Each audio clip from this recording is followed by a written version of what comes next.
오늘 우리가 함께 살펴볼 주제는 한국의 아주 특별한 사회정책, 바로 산림복지입니다. 숲이 자연 그 자체가 복지가 된다는 생각, 좀 신선하지 않나요? 자, 한번 상상해 보세요. 만약 숲이 우리의 의사가 되고 선생님이 되고 또 때로는 상담사가 되어준다면 어떨까요? 좀 뜬구름 잡는 얘기 같으신가요? 그런데 바로 이 질문에서 한국의 산림복지라는 아주 거대한 아이디어가 시작됐습니다. 아니, 어떻게 자연이 복지 시스템의 일부가 될 수 있었을까요? 그 배경부터 한번 차근차근 살펴보겠습니다. 사실 이 혁신적인 아이디어는요, 그냥 나온 게 아닙니다. 어찌 보면 좀 절박한 필요에서 태어났다고 할 수 있는데요. 지금 현대사회가 마주한 세 가지 아주 큰 압박이 바로 그 배경입니다. 첫 번째 도전 과제는 뭐니 뭐니 해도 바로 빠르게 진행되는 고령화 사회입니다. 예전처럼 대가족이 함께 살지 않게 되면서 노년층을 돌보는 부담이 이제는 개인의 몫이 아니라 사회 전체의 몫이 되어가고 있죠. 그리고 두 번째는요, 정말 눈덩이처럼 불어나는 의료비 문제입니다. 병이 생긴 다음에 치료하는 지금의 방식만으로는 이제는 정말 감당하기 어려운 한계에 부딪힌 거죠. 그리고 마지막으로 바로 저성장 시대의 도래입니다. 자, 보세요. 인구는 늙어가고 의료비 부담은 커지는데 경제 성장은 예전 같지 않다. 이 세 가지 문제가 딱 맞물리면서 뭔가 완전히 새로운 복지 패러다임이 필요해진 겁니다. 바로 이 복합적인 사회 문제에 대한 해법으로 등장한 게 뭔지 아세요? 놀랍게도 숲이었습니다. 바로 산림복지라는 개념이 세상에 나오게 된 거죠. 산림복지라는 게요, 그냥 숲에 가서 좀 쉬고 오는 그런 차원을 훌쩍 뛰어넘는 개념입니다. 숲을 국가 복지 시스템 안으로 아주 적극적으로 끌어들인 건데요. 이걸 통해서 국민 건강도 챙기고 삶의 질도 높이고 궁극적으로는 모두의 행복을 추구하는 모든 활동을 말하는 거죠. 이 좀 큰 개념이 구체적으로는 세 가지 핵심 서비스로 나뉩니다.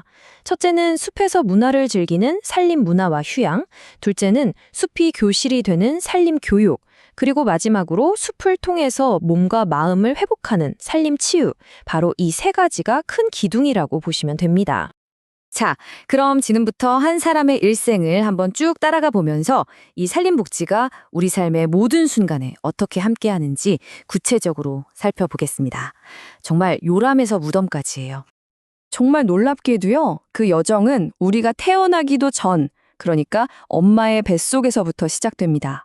전국의 치유의 숲이라는 곳에서는 임신부들을 위한 숲태교 프로그램을 운영하는데요. 이걸 통해서 엄마와 아이 모두에게 가장 평온한 첫 시작을 선물하는 거죠.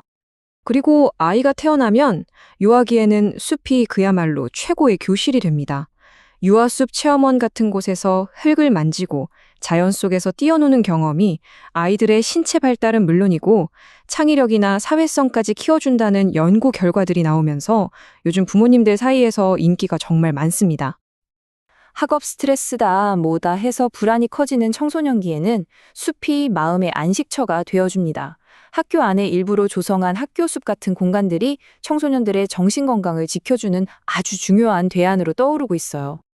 그리고 이제 성인이 되어서는 지친 몸과 마음을 다시 채울 수 있는 정말 다양한 산림복지 시설들을 이용할 수 있습니다. 이게 단순히 쉬는 걸 넘어서 질병을 예방하고 스트레스를 풀면서 우리 현대인들의 삶의 질을 실질적으로 높여주는 아주 중요한 공간이 되는 거죠. 자, 이 시스템을 뒷받침하는 인프라를 한번 보세요. 이게 그냥 숲을 개방하는 수준이 아니라는 걸 알 수 있습니다.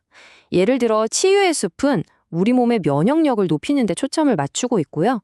산림욕장에서는 피톤치드, 그러니까 나무가 내뿜는 그 상쾌한 천연 항균 물질을 마시면서 스트레스를 푸는 거죠.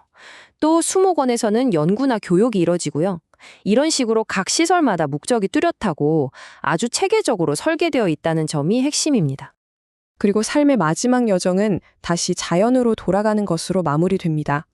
수목장림이라는 곳인데요.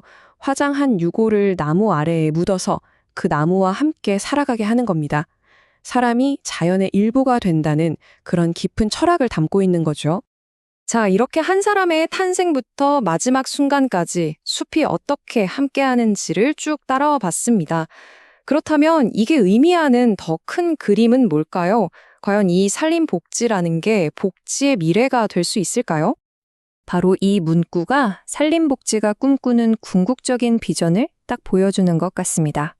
숲을 그냥 주말에 놀러 가는 곳이 아니라 우리 건강을 지키고 질병을 예방하고 또 교육을 통해 성장을 돕는 말 그대로 평생 사회 안전망의 한 축으로 삼겠다는 선언이나 마찬가지인 거죠.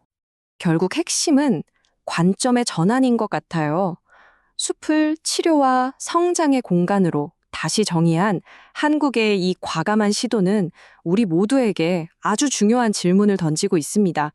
어쩌면 자연이야말로 우리가 지금 마주한 수많은 사회 문제들을 해결할 수 있는 공공복지의 새로운 미래가 될 수 있지 않을까요?